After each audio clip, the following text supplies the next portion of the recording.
Hello everyone and welcome to the class. आज हम second grade English में पूछे गए टीचिंग मेथड से रिलेटेड कुछ क्वेश्चंस कर लेते हैं जो कि पिछले सालों में पूछे गए हैं और धीरे धीरे हम कुछ टीचिंग मेथड्स के बारे में जान भी लेंगे। तो सबसे पहला क्वेश्चन जो है वो आपका ये है, आप इसे पढ़ लीजिएगा अच्छे तरीके से। Which of the following is not applicable to the direct method, कि कौन सी ऐसी स्टेटमेंट है जो डायरेक्ट मेथड पे लागू नहीं होती है। अगर हम पहला ऑप्शन देखते हैं, यहाँ लिखा है कि ग्रामर इज प्रेजेंटेड डिडक्टिवली, कि ग्रामर को डिडक्टिवली प्रेजेंट किया जाता है।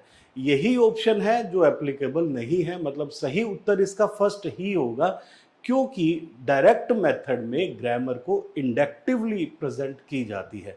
अब पहली बात तो आप डिडक्टिव और इंडक्टिव को अच्छे से समझ ले, होता क्या है। डिडक्टिव मेथड क्या होता है कि हम पहले रूल्स बताते हैं और रूल्स के बाद जो है हम एग्जाम्पल्स को बताते हैं। तो बहुत सी ऐसी क्लासेस आपने देखी होगी जिसमें पहले रूल्स लिखते हैं और उसके बाद हम कहते हैं फॉर एग्जाम्पल दिस, तो हम एग्जाम्पल्स देते हैं। लेकिन इंडक्टिव मेथड में क्या होता है कि पहले एग्जाम्पल्स बताए जाते हैं और उसके बाद जो है वो हम लोग रूल बताते हैं। तो यहाँ डायरेक्ट मेथड में क्या करते हैं कि ग्रामर को इंडक्टिवली प्रेजेंट किया जाता है। देखिए, आपके सिलेबस में जितने भी मेथड्स हैं, आप ये बात ध्यान रखें, आपके सिलेबस में जितने भी मेथड्स हैं उसमें ग्रामर ट्रांसलेशन मेथड ही ऐसा है जिसमें ग्रामर को डिडक्टिवली प्रेजेंट किया जाता है। बाकी सभी मेथड्स में इंडक्टिवली ही ग्रामर को प्रेजेंट किया जाता है। अब दूसरा ऑप्शन भी हम लोग यहाँ देख लेते हैं। ये लिखा है कि students native language is not use. Direct method में तो नेटिव लैंग्वेज यूज नहीं होती है, बिल्कुल सही बात है ये, क्योंकि डायरेक्ट मेथड में जो लैंग्वेज हम लोग सीख रहे हैं, L2 जो सीख रहे हैं, टारगेट लैंग्वेज जो सीख रहे हैं, वही हम लोग यूज करते हैं। मान लीजिए आप इंग्लिश सीख रहे हैं तो हम लोग इंग्लिश ही डायरेक्ट मेथड में यूज करते हैं। इसीलिए डायरेक्ट मेथड को एक नेचुरल मेथड भी कहा जाता है। थर्ड ऑप्शन हम लोग देख लेते हैं। ये लिखा है students are encourage to communicate in the target language. बिल्कुल सही बात है कि टारगेट लैंग्वेज मतलब जो लैंग्वेज हम सीख रहे हैं उसमें ही कम्युनिकेट करने के लिए उन्हें जो है इनकरेज किया जाता है। और नेक्स्ट ऑप्शन जो है वो देख लीजिए आप कि question and answer exercises are conducted. बिल्कुल सही है, क्वेश्चन आंसर एक्सरसाइजेज होती है, इसमें कंडक्ट की जाती है, बिल्कुल सही बात है। तो इसमें फर्स्ट ऑप्शन आप पाएंगे कि फर्स्ट ऑप्शन ही इसका सही उत्तर है, मतलब जो नॉट एप्लीकेबल है, क्योंकि डायरेक्ट मेथड में ग्रामर को इंडक्टिवली प्रेजेंट किया जाता है। देखिए, हमने पहले ही यहाँ लिखा है कि आपके टीचिंग मेथड्स में जो मार्क्स है वो क्यों कटे। अपनी ही क्रिएशन की वैसे प्रेज जो है वो थोड़ी कम करनी चाहिए, लेकिन अगर आप ब्लॉसम डिजिटल ऐप पे जाएंगे, वहाँ एक टीचिंग मेथड्स का कोर्स मिलेगा आपको। तो वो कोर्स जो है टीचिंग मेथड्स का, वो कंप्लीट वीडियोस है, उसमें 13 वीडियोस हैं।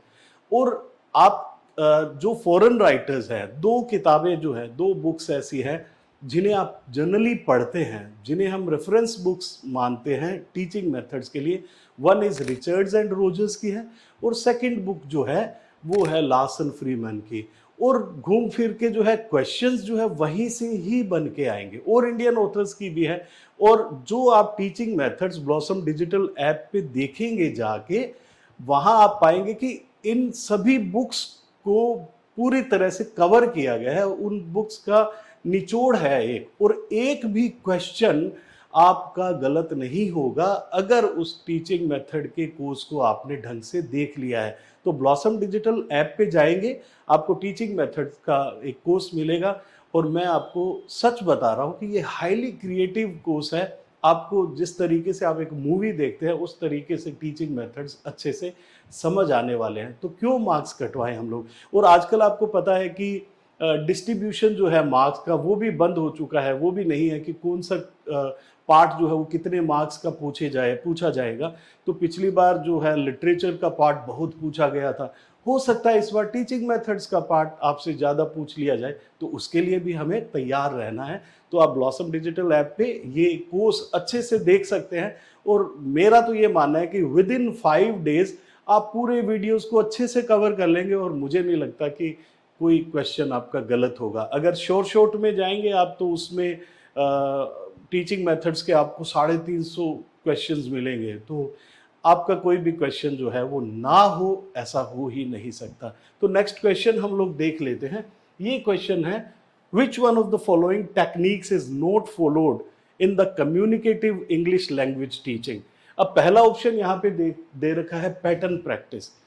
कम्युनिकेटिव लैंग्वेज टीचिंग जो होती है उसमें कहीं भी पैटर्न की प्रैक्टिस नहीं की जाती है। ये कोई स्ट्रक्चरल अप्रोच नहीं है कम्युनिकेटिव लैंग्वेज टीचिंग। आप ध्यान रखें, स्ट्रक्चरल अप्रोच क्या है? एक तो स्ट्रक्चरल सिचुएशनल मेथड आप करते हो, वो स्ट्रक्चर की अप्रोच है। दूसरी ऑडियो लिंगुअल जो है वो भी स्ट्रक्चर की अप्रोच है। इसमें क्या किया जाता है, कुछ स्ट्रक्चर्स होते हैं उनकी ड्रिलिंग करवाई जाती है। ऑडियो लिंगुअल में वही स्ट्रक्चर्स जो है वो डायलॉग्स के रूप में प्रेजेंट किए जाते हैं, तो उनकी ड्रिलिंग होती है। हमारी एक हैबिट फॉर्म होती है और उस हैबिट फॉर्मेशन से हम क्या करते हैं कि उन सेंटेंसेस को बोलने लग जाते हैं। ये तो है स्ट्रक्चरल अप्रोच। लेकिन कम्युनिकेटिव लैंग्वेज टीचिंग में कहीं भी हैबिट बनाने की बात नहीं होती है, कहीं भी स्ट्रक्चर्स के ड्रिलिंग की बात नहीं होती है। वहां खुला छोड़ दिया जाता है, आप गलतियां करिए और गलतियों से सीखो और धीरे धीरे आप बोलना सीख जाओगे। तो पहला ऑप्शन जो है ना वो है पैटर्न प्रैक्टिस। तो पैटर्न प्रैक्टिस कहीं भी फॉलो नहीं की जाती है सीएलटी में। लैंग्वेज गेम्स होते हैं, रोल प्ले होता है, अनस्क्रैम्बलिंग ऑफ स्क्रैम्बल्ड सेंटेंसेस ये भी होता है। अब स्क्रैम्बल्ड सेंटेंसेस क्या होते हैं, कुछ सेंटेंसेस का ऑर्डर बिगाड़ दिया जाता है, इधर उधर रख दिया और उनको अनस्क्रैम्बल करते हैं, मतलब उनको सेट करते हैं हम लोग। तो ये कम्युनिकेटिव लैंग्वेज टीचिंग में किया जाता है। तीसरा क्वेश्चन हम लोग देख लेते हैं, विच one of the following activities is not followed in the direct method. Direct method में कौन सी एक्टिविटी फॉलो नहीं की जाती है?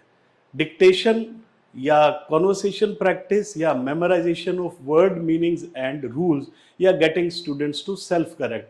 ये देखिए थर्ड ऑप्शन जो है memorization of word meanings and rules, ये तो किस में होता है? ग्रामर ट्रांसलेशन मेथड में होता है। बाकी सब प्रैक्टिसेस जो है वो डायरेक्ट मेथड में होती है। ये जो तीसरे नंबर का ऑप्शन है जहां वोकेबुलरी को या उनको मेमोराइज किया जाए, वो चीज़ जो है वो डायरेक्ट मेथड में नहीं होती है। तो कहीं भी वर्ड मीनिंग एंड रूल्स को जो है वो नहीं सिखाया जाता है। अब हम देख लेते हैं next question, inductive method of teaching grammar involves. ये तो आपको पता चल गया होगा कि इंडक्टिव मेथड होता क्या है, समझ आ गया होगा। पहले हम क्या करेंगे इंडक्टिव मेथड में, एग्जाम्पल्स को प्रेजेंट करेंगे, उसके बाद रूल्स की तरफ हम लोग जाते हैं। तो एक थोड़ा सा याद करने के लिए ऐसे रख लीजिए कि इंडक्टिव मेथड जो है वो इंटरेस्टिंग होता है। और इंटरेस्टिंग कब होगा?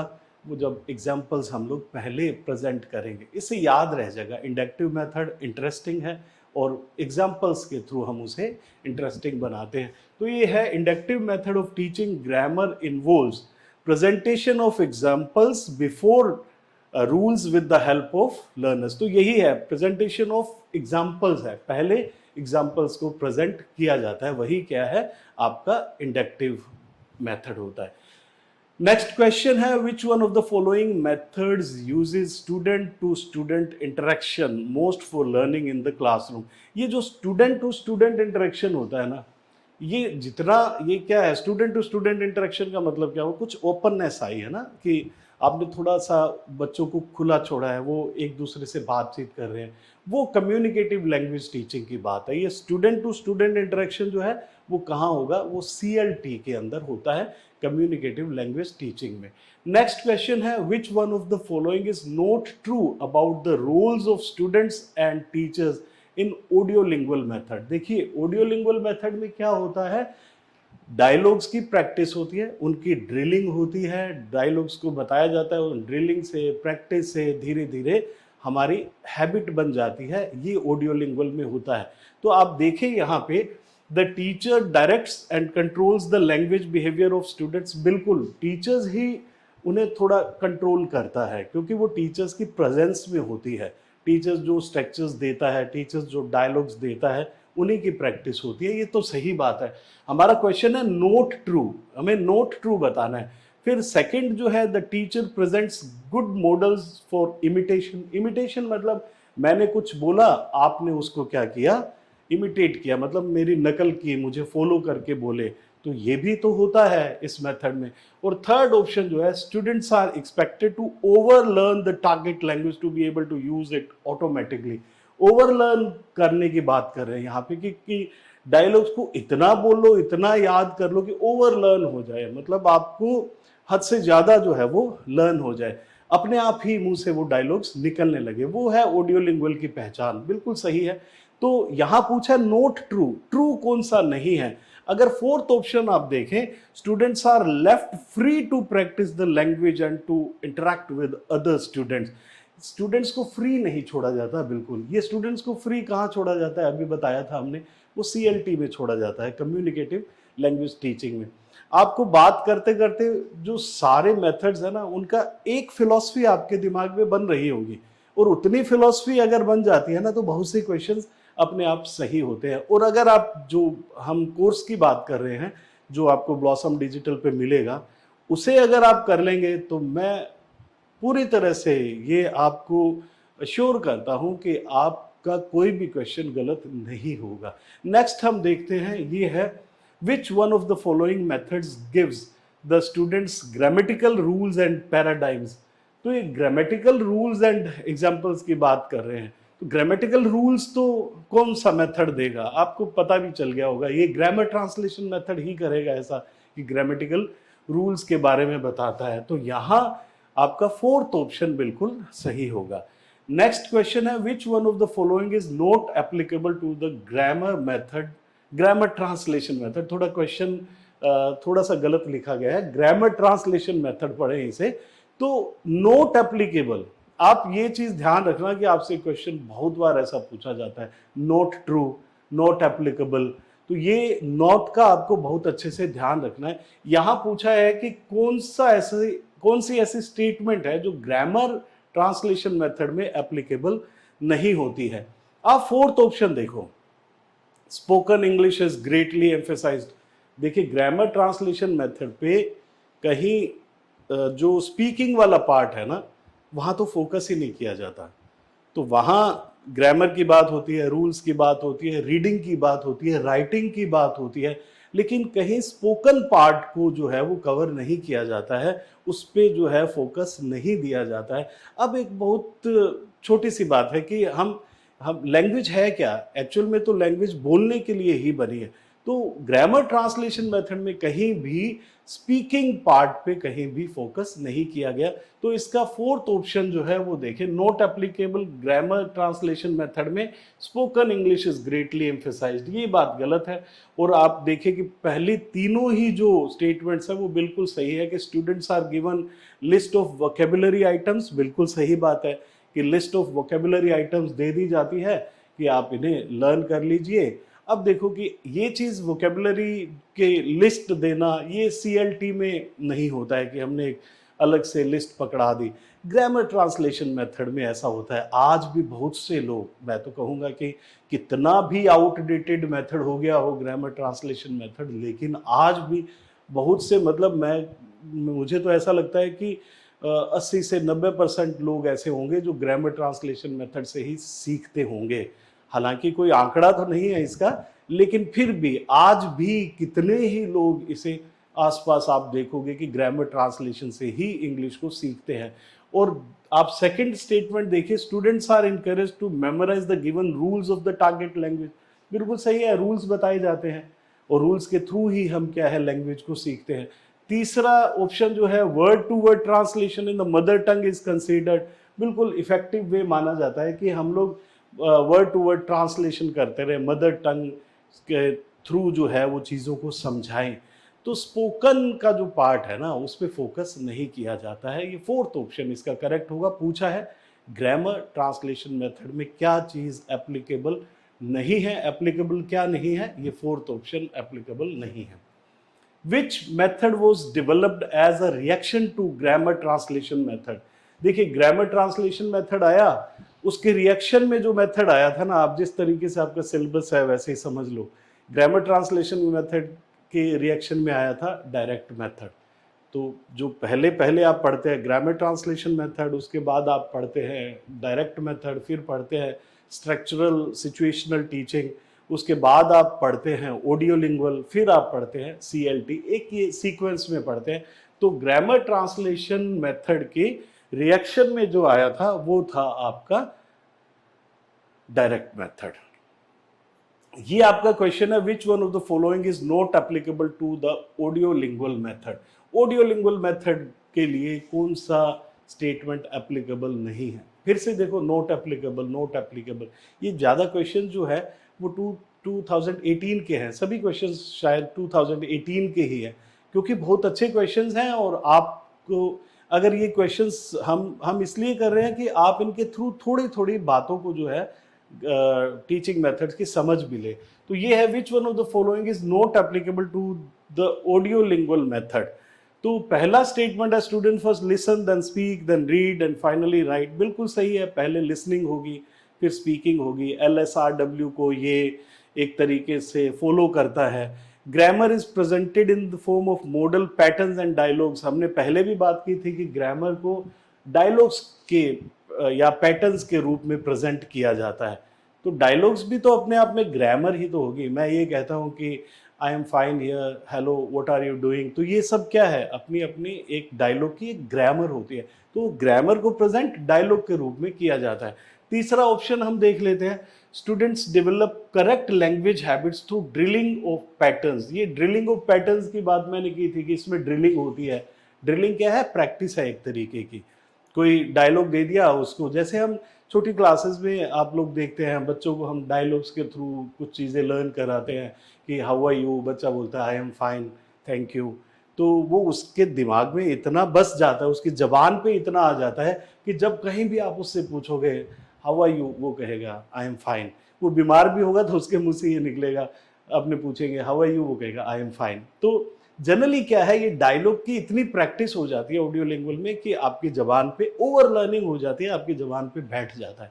अब फोर्थ ऑप्शन देखते हैं कि great emphasis is placed on establishing meaning.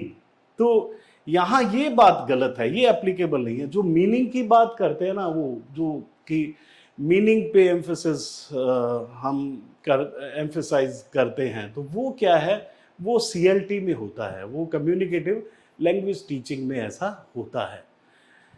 Next देखते हैं कि which one of the following methods holds the view that errors are a natural part of the learning process and should be tolerated at the initial stages.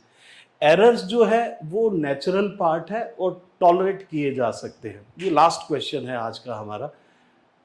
ये होता है communicative language teaching में कि हम लोग एरर्स को ये मानते हैं कि एरर स्वाभाविक है। हम एक ऐसा एनवायरनमेंट क्रिएट करते हैं कि बच्चा इंटरेक्ट करे, गलती करे, अपनी गलती से सीखे और फिर उसे करेक्ट करे। तो यहाँ एरर्स को क्या किया जाएगा, टॉलरेट किया जाएगा।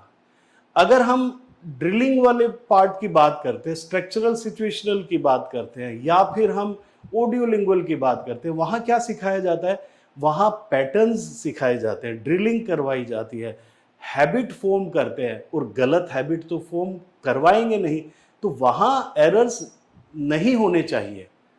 जो स्ट्रक्चरल सिचुएशनल अप्रोच या स्ट्रक्चरल सिचुएशनल टीचिंग है या फिर ऑडियो लिंगुअल मेथड है, वो ये कहेगा कि आप प्रैक्टिस कर रहे हैं तो गलत प्रैक्टिस ना करें, क्योंकि अगर आप गलत प्रैक्टिस करेंगे तो गलत आदत आपकी पड़ जाएगी। तो वहां गलतियों को टॉलरेट नहीं किया जाता। लेकिन CLT एक जो कम्युनिकेटिव लैंग्वेज टीचिंग है, वहां क्या है, आपको खुला छोड़ा जाता है, आप गलतियां करें और गलतियों से सीखें। तो ये था आज का हमारा सेशन, जिसमें हमने कुछ क्वेश्चंस किए टीचिंग मेथड्स को लेके। आई होप कि आपको थोड़ा थोड़ा पता चला होगा। मैं फिर से एक बार कहता हूँ कि आप अगर टीचिंग मेथड के कोर्स को नहीं लेते हैं तो आप कुछ मिस करेंगे। मैंने आज तक कभी भी नहीं बोला, मैं आज इसलिए बोल रहा हूँ क्योंकि वो आपके बहुत काम की चीज़ है। आप विदिन मैं कहता हूँ कि विदिन 5-7 डेज उसको पूरा कर लेंगे और आपको पढ़ने में अच्छा लगेगा। आपको एक एक चीज़, थियोरेटिकल क्वेश्चंस भी आपके क्लियर होंगे, आपको प्रैक्टिकली बात समझ आएगी। वीडियोस बहुत अच्छे हैं, वो प्रैक्टिकल तरीके से जो है वो वीडियोस बनाए गए हैं, उसकी प्रैक्टिकल अप्रोच हमने रखी है कि आपको फटाफट चीज़ें समझ आएंगी। तो आई होप कि आपको आज का सेशन अच्छा लगा होगा। इसी तरीके से कुछ और बातें हम लोग आगे करते रहेंगे ताकि आपकी सेकंड ग्रेड की प्रिपरेशन अच्छे से हो जाए। Thank you very much and have a wonderful day.